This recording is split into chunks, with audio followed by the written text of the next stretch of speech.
থেকে রাজ্যের পুলিশ প্রশাসনের কাছে দাবি জানাবো, আবেদন জানাবো, গণতন্ত্রের অতন্দ্র প্রহরী হিসাবে, প্রশাসনের একটা গুরুত্বপূর্ণ অঙ্গ হিসাবে তারা কিন্তু নিরপেক্ষ ভূমিকা পালন করবেন। শাসককে যেমন গুরুত্ব দেবেন, শাসক এবং সরকারের নির্দেশ যেমন মান্যতা দেবেন, তেমনভাবে বিরোধী রাজনৈতিক দলের সভা করার যে ভারতের সংবিধানের যে নিয়ম আছে সেই নিয়মটাকেও তাদেরকে মান্যতা দিতে হবে।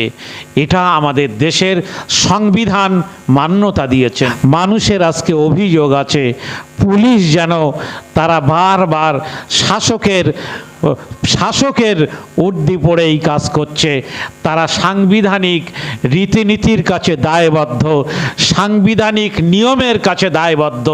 এটা রাজ্যের পুলিশ যেন বারবার ভুলে যাচ্ছে।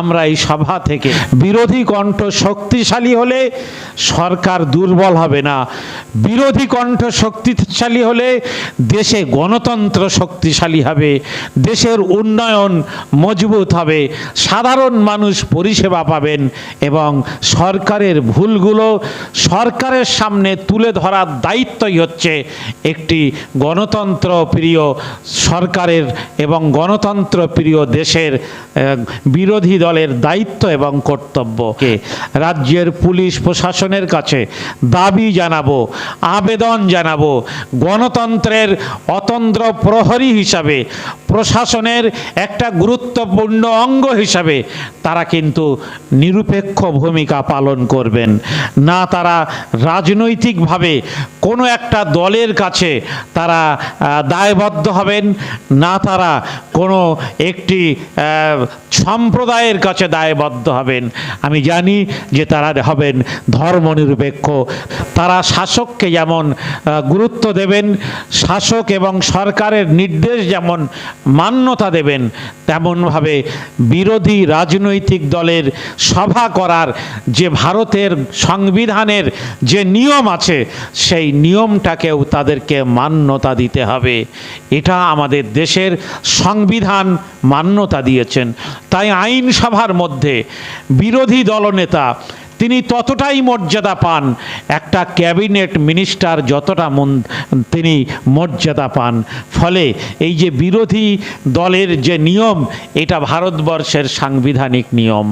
যেমন দিল্লিতে পার্লামেন্টে রাহুল গান্ধী তিনি বিরোধী দলনেতা, তেমন পশ্চিমবাংলায় কয়েকটি বিরোধী দলনেতা আছে, তাদেরকেও কিন্তু সমানভাবে গুরুত্ব এবং মর্যাদা দেওয়া দরকার।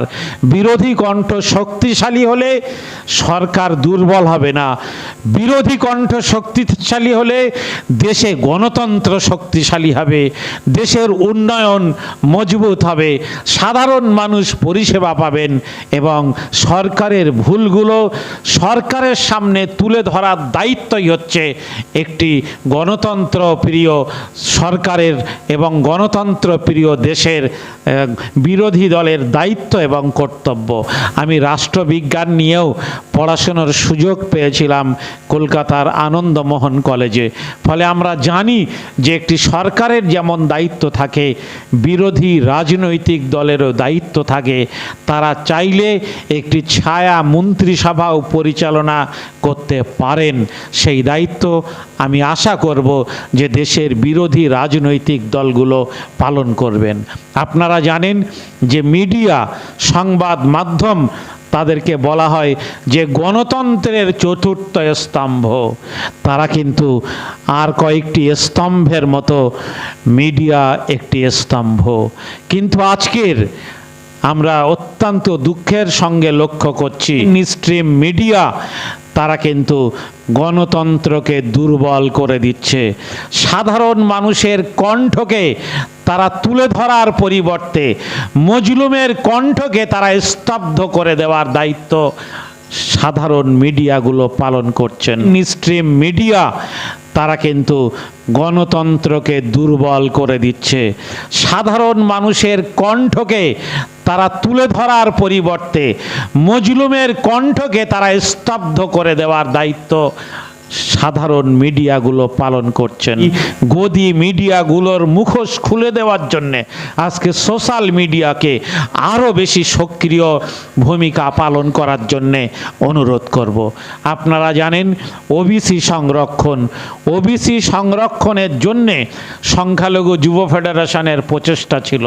তৎকালীন সময়ে জমিয়েতে ওলামায়ে হিন্দ তারাও বলিষ্ঠ ভূমিকা পালন করেছিল রাজেন্দ্র সাচার কমিটির রিপোর্ট প্রকাশ হওয়ার পরে, এবং ফুরফুরা শরীফের যে জমিয়েতে ওলামা বাংলা এই সংগঠনটিও কিন্তু তখন দায়িত্বশীল ভূমিকা পালন করেছিল। সাচার কমিটির রিপোর্ট এবং রঙ্গনাথ মিশ্র কমিশনের রিপোর্ট প্রকাশ্যে আসার পরে 2010 সালে বামফ্রন্ট সরকার মনে করেছিলেন যে হ্যাঁ, পশ্চিমবাংলার 27% মুসলমানের চাকরির হার যখন 2% এসে পৌঁছেছে, তখন আমাদের দায়িত্ব আছে যে সেই পিছিয়ে পড়া সমাজের মানুষের জন্যে সংরক্ষণের মতো সোশ্যাল জাস্টিস, যেটাকে সামাজিক ন্যায় বলা হয়, সেই সোশ্যাল জাস্টিস দিয়ে পিছিয়ে পড়া মুসলমানদেরকে সমাজের মূল স্রোতে তুলে আনা। তাই তখন আপনারা দেখেছেন যে বুদ্ধবাবু আলিমুদ্দিন স্ট্রিট থেকে ঘোষণা করলেন এবং একই সঙ্গে মহাকরণ থেকে ঘোষণা করলেন যে হ্যাঁ, মুসলমানদের অতি অনগ্রসর সম্প্রদায় হিসাবে 10% সংরক্ষণ দেওয়া হবে। কিন্তু সমগ্র মুসলমানকে, ধর্মের ভিত্তিতে সমগ্র মুসলমানকে সেদিন কিন্তু সংরক্ষণ দেওয়া হয়নি।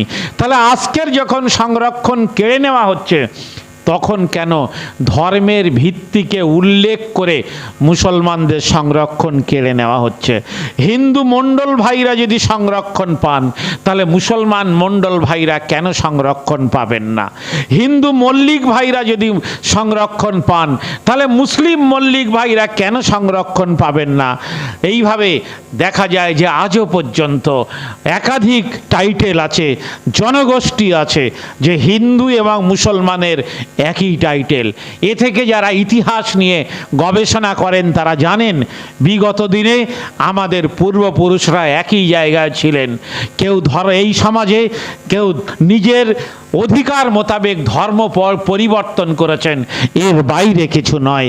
তাহলে ধর্ম পরিবর্তন করার কারণে একটি ধর্মনিরপেক্ষ দেশের নাগরিক যদি দেশের যে সাংবিধানিক অধিকার, সংরক্ষণের অধিকার, সোশ্যাল জাস্টিসের অধিকার, তা থেকে বঞ্চিত করা হয়, তাহলে বুঝতে হবে যে একটা সাধারণ নাগরিকের সাংবিধানিক অধিকার থেকে তাকে বঞ্চিত করছেন দেশের সরকার, দেশের শাসক।